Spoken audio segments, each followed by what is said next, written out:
वर्षों पुरानी बात है। चंदनवन की जंगल में एक भेड़िया रहता था, कालिया, जो एक नंबर का सातीर एवं धोखेबाज था। वह हमेशा जंगल के जानवरों को बेवकूफ़ बनाकर उसे अपना शिकार बना लिया करता था।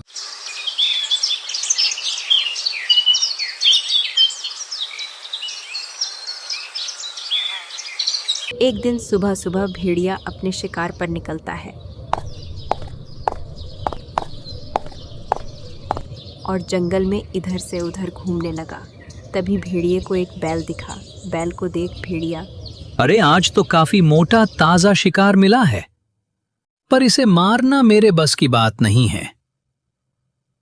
इसे अपनी बातों पर फंसाना होगा और इसे ताकत से नहीं, बुद्धि से मारना होगा। ये कहकर भेड़िया बैल के पास जाता है। फिर बैल भाई, बहुत दिनों बाद भेंट मुलाकात हुई है आज। कल दिखते भी नहीं हो, कहाँ रहते हो? भेड़िए की इस तरह की बात सुन बैल गुस्से से कहता है, मैं तुमसे भेंट मुलाकात क्यों करूं?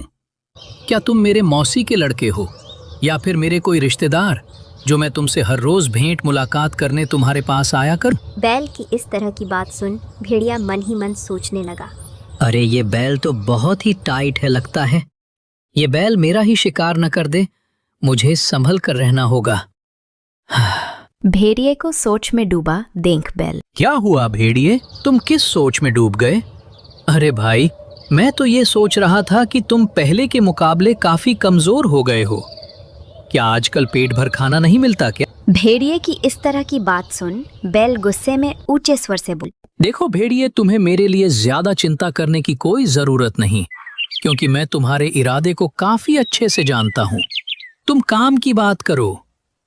अरे बेल भाई, तुम तो नाराज ही हो गए। मैं तो ये कह रहा था कि मैं पास में ही ढेर सारे हरी हरी घास देखा है। तुम मेरे साथ चलकर हरी हरी घास का आनंद ले सकते हो। भेड़िए की इस तरह की बात सुन बैल गुस्से से भड़क उठा। फिर देखो भेड़िए, मैं तुम्हारे इरादे को काफी अच्छी तरह से समझ चुका हूँ। तुम ऐसे ही जंगल की मासूम जानवरों को बेवकूफ बनाकर अपना शिकार बना लेते हो, पर मैं तुम्हारे बातों पर आने वाला नहीं हूँ। तुम्हारे इरादे को काफी अच्छे से जानता हूँ। अगर तुम्हें अपना जान प्यारी है तो तुम इसी वक्त यहाँ से चले जाओ, नहीं तो बेवजह में अपनी जान गवा बैठोगे। बैल की इस तरह की बात सुन भेड़िया अपना जान बचाकर वहां से भाग निकला।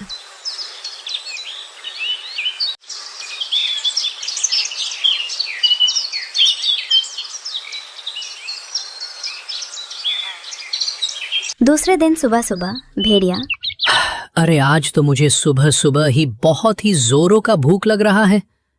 कल से खाने में कुछ नहीं मिला है। अगर ऐसा ही चलता रहा तो भूख से मेरा मृत्यु हो जाएगा। अब इस जंगल के जानवर मेरे बातों पर आने वाले नहीं हैं। इस जंगल में मेरा भांडा फूट चुका है। अब मुझे ये जंगल छोड़ हमेशा हमेशा के लिए अन्य जंगल जाना होगा। ये कहकर भेड़िया वहां से निकल पड़ा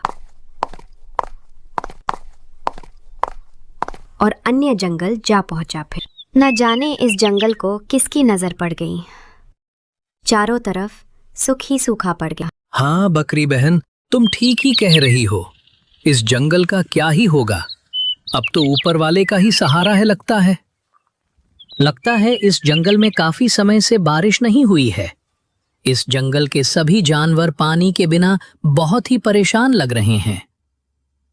काश अगर मैं बारिश करवा सकता तो इस जंगल की सभी जानवर मुझे चमत्कारी मान लेते और मैं इस जंगल में राज करता।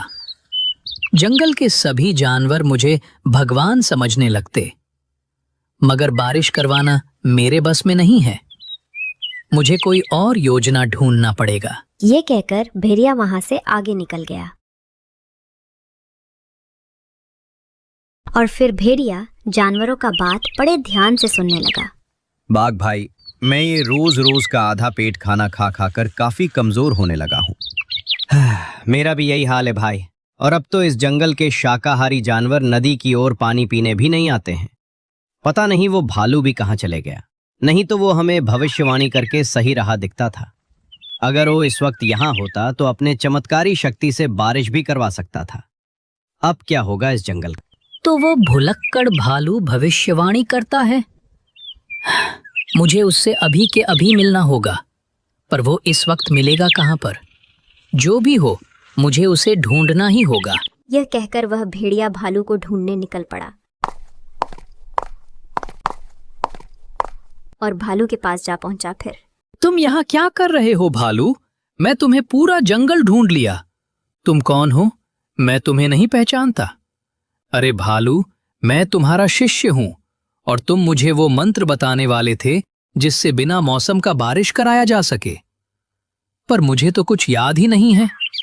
पर तुम कह रहे हो तो सत्य कहता होऊंगा। पर वो कोई मंत्र नहीं है। मुझे तो मौसम का ज्ञान होता है, जैसे कि अभी कुछ ही दिनों में बारिश होने वाली है। मुझे गीली मिट्टी का सुगंध आ रहा है। अच्छा, तो ये बात है, तुम इस तरह बारिश का पता लगाते हो? और मैं तुम्हें एक और मंत्र बताता हूँ जिससे तुम्हें बारिश होने का तरीका पता चल जाएगा। अब भालू ने भेड़िया को वह मंत्र बताने लगा जिससे बारिश का पता लगाया जा सके। फिर वह भेड़िया जंगल पहुंचा। फिर नारायण नारायण। हे ऊपर वाले, अब इस जंगल में इतना अत्याचार मत कर। इस जंगल के सभी जानवर भूख प्यास से परेशान हैं। इस जंगल के जानवर पर इतना जुल्म मत कर प्रभु। भेड़िए की इस तरह की बात सुन जंगल के कुछ जानवर भेड़िए के करीब आए। फिर क्या हुआ भाई, तुम किससे बातें कर रहे हो? हमें भी बताओ, हम भी तुम्हारे साथ प्रार्थना करेंगे। अरे मूर्ख प्राणी, मैं मेरे ईश्वर से प्रार्थना कर रहा हूँ और वो मेरी बातें सुन रहा है और मैं उससे बात कर रहा हूँ। रुको रुको, प्रभु मुझे कुछ कह रहे हैं। अच्छा, तो ये बात है प्रभु। हाँ हाँ ठीक है, मैं इन लोगों को बताता हूँ। अरे क्या हुआ भाई, और क्या कहा तुम्हारे भगवान ने तुमसे? अरे उसने मुझे कहा है 2 से 3 दिन के अंदर जोरदार बारिश होगी और तुम सबकी ये समस्या बहुत ही जल्द खत्म होने वाली है। लेकिन इससे पहले मुझे एक मंत्र का जाप करना होगा जिससे बारिश होगी। अब मुझे यहां से चलना होगा और किसी सुनसान जगह पर जाकर मुझे उस मंत्र का जाप करना होगा जिससे बहुत ही जल्द बारिश होगी। अरे भाई, तुम क्या बात कर रहे हो? अगर तुम ऐसा कर दिया तो इस जंगल के सभी जानवर तुम्हें चमत्कारी बाबा मानने लगेंगे। तुम लोग चिंता मत करो, बहुत ही जल्द तुम लोगों का समस्या दूर होने वाला है। अब मैं चलता हूं, मुझे उस मंत्र का जाप करना होगा जिससे बहुत ही जल्द बारिश होगा। यह कहकर वह धोखेबाज भेड़िया वहां से निकल गया।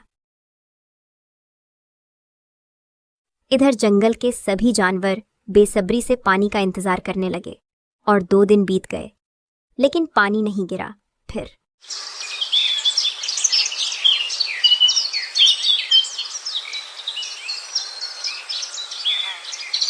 अरे आज 2 दिन बीत गए मगर बारिश नहीं हुआ। कहीं वो बेवकूफ भुलक्कड़ भालू ने तो कुछ गलत सलत नहीं बता दिया? कहीं अगर बारिश नहीं हुआ तो इस जंगल के सारे जानवर मुझे मार मार के मेरा नश ढिला कर देंगे। तीसरा दिन बादल छाया और तेजी से बारिश होने लगा।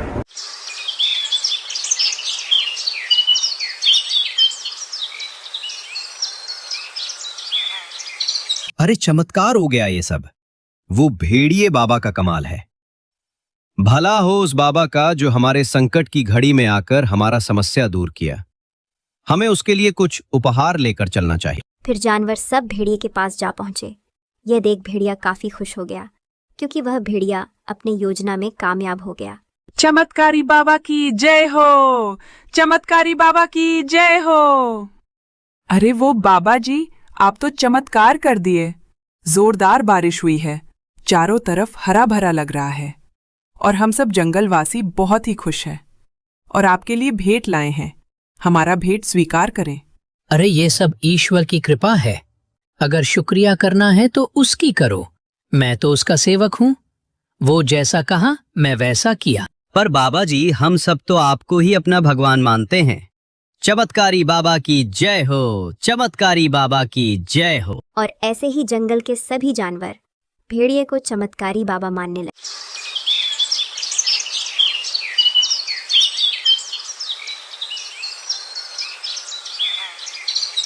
एक दिन सुबह सुबह चमत्कारी बाबा की जय हो, चमत्कारी बाबा की जय हो। महाराज, आपका चमत्कार तो दूर दूर तक फैला हुआ है, और तो और इस जंगल का राजा तक भी। और इस जंगल का राजा आपको बुलाया है, वो आपसे मिलना चाहते हैं। बाघ की इस तरह की बात सुन भेड़िया थोड़ा घबरा सा गया। अरे ये तुम क्या बात कर रहे हो? और इस जंगल का राजा कौन है? अरे आप इस जंगल के राजा को नहीं जानते? वो जंगल में सबसे ताकतवर जानवर है शेर खान, और इस जंगल का राजा भी है। ओह, बहुत ही ताकतवर एवं शक्तिशाली है, जिसे कुछ नहीं दिखता, बस उसे अपना भूख दिखता है और उसके नजर से कोई नहीं बच सकता। वो जब चाहे जिसे चाहे उसे मार सकता है। पर अफसोस की बात यह है कि कुछ दिनों से उसका तबीयत ठीक नहीं है। काफी दिनों से उसका तबीयत बिगड़ गया है और आपको अपने इलाज के लिए बुलाया है। शेर खान के बारे में सुन भेड़िया बहुत ही डर गया। फिर सोचने लगा, अरे बाप रे, बहुत बड़ा समस्या में फंस गया रे कालिया। तू तो गया बेटा। अब यहां से भाग निकल कालिया, नहीं तो अपना जान गवा बैठेगा। शेर खान बहुत ही खतरनाक है। अब तू शेर खान को ठीक कैसे करेगा? अगर वो ठीक नहीं हुआ तो तू तो इस दुनिया से गया रे बेटा। लगता है तेरा इस दुनिया से जाने का टिकट कट चुका है बेटा। अब भेड़िया घबराते हुए शेर खान के पास पहुंचा। महाराज को मेरा प्रणाम। महाराज, आपने मुझे याद किया। हाँ भेड़िए, मैंने सुना है तू चमत्कारी बाबा हो, इसलिए मैं तुम्हें यहाँ बुलाया है। मैं काफी दिनों से परेशान हूँ। मेरे शरीर में काफी दर्द है, जिस वजह से मैं अपना शिकार पर भी नहीं जा सकता। तू कोई चमत्कार करो और मेरा सारी समस्या दूर करो। शेर खान की इस तरह की बातें सुन भेड़िया काफी डर गया और सोचने लगा, आज तो तू गया बेटा, तेरा सारी चालाकी आज तुझ पर ही भारी पड़ गया। भेड़िए को सोच में डूबा देख शेर खान। हाँ, क्या हुआ भेड़िए, तुम किस सोच में डूब गए? मुझे पता है तुम्हारे पास कोई चमत्कारी शक्तियां नहीं है। तुम इस जंगल के जानवरों को बेवकूफ बना रहे हो।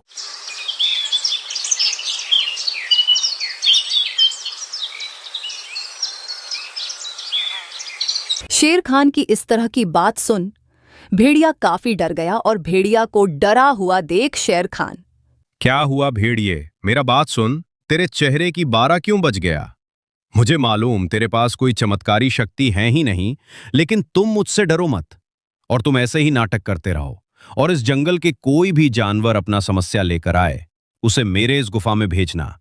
इसमें तुम्हारा भी फायदा है और मेरा भी। हाँ हाँ जी महाराज, आप जैसा कह रहे हैं वैसा ही होगा।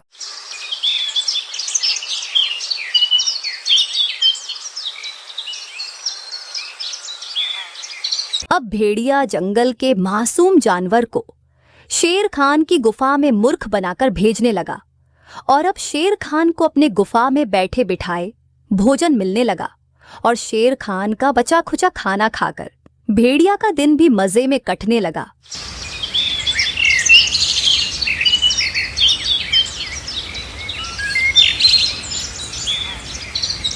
एक दिन सुबह सुबह रिंकी बकरी अपना समस्या लेकर भेड़िए के पास जाती है। फिर, चमत्कारी बाबा की जय हो। बाबा, मुझे रातों में अजीब अजीब सपने आते हैं, इस कारण मैं रात में ठीक से सो नहीं पाती हूँ।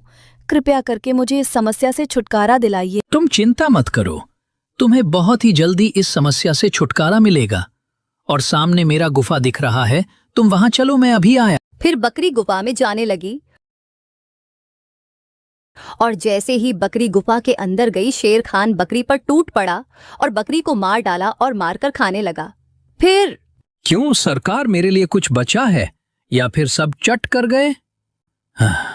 इधर चालाक सियार अपने दोस्त रिंकी बकरी का पीछा करते हुए गुफा के करीब आ पहुंचा और भेड़िए और शेर खान की सारी बातें ध्यान से सुनने लगा।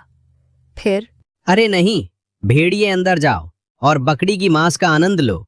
पर जो भी कहो भेड़िए, वो बकरी का मांस बहुत ही स्वादिष्ट था, मजा ही आ गया। शेर खान की बात सुन सियार अपने दोस्त की मरने की खबर सुन बहुत दुखी हुआ। फिर, अरे लगता है ये धोखेबाज भेड़िया और शेर खान मेरा दोस्त रिंकी को मार डाला। पर जो भी हो, मैं मेरा दोस्त की हत्यारे को छोड़ूंगा नहीं, इसे बदला लेकर ही रहूंगा। यह कहकर सियार जंगल की ओर निकल पड़ा और जंगल पहुंच भेड़िए और शेर खान की सारी सच्चाई जंगल की जानवरों को बताने लगा।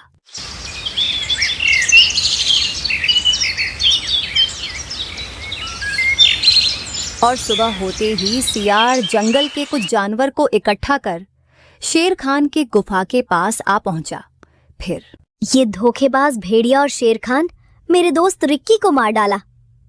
ये धोखेबाज भेड़िए के पास कोई चमत्कारी शक्तियां नहीं है। ये इस जंगल के जानवरों के साथ धोखा किया है। इसका सजा इसे मिलना चाहिए। ये दोनों मेरे दोस्त रिंकी बकरी की हत्यारे हैं। इन दो को कड़ी से कड़ी सजा मिलना चाहिए। और मैं तो कहता हूँ इन दोनों को इस जंगल से हमेशा हमेशा के लिए बाहर निकाल देना चाहिए। हाँ हाँ, इनको इसका सजा मिलना चाहिए। और शेर खान को भी अगर जंगल का राजा ही धोखेबाज हो तो भला प्रजा का क्या ही होगा।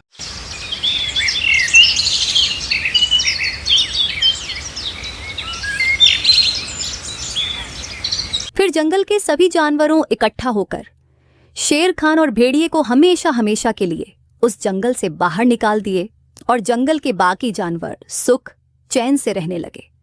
तो दोस्तों, अगर ये कहानी अच्छा लगा हो तो प्लीज यह वीडियो को अधिक से अधिक लोगों के पास शेयर जरूर करें और इस चैनल को लाइक एंड सब्सक्राइब करें। धन्यवाद।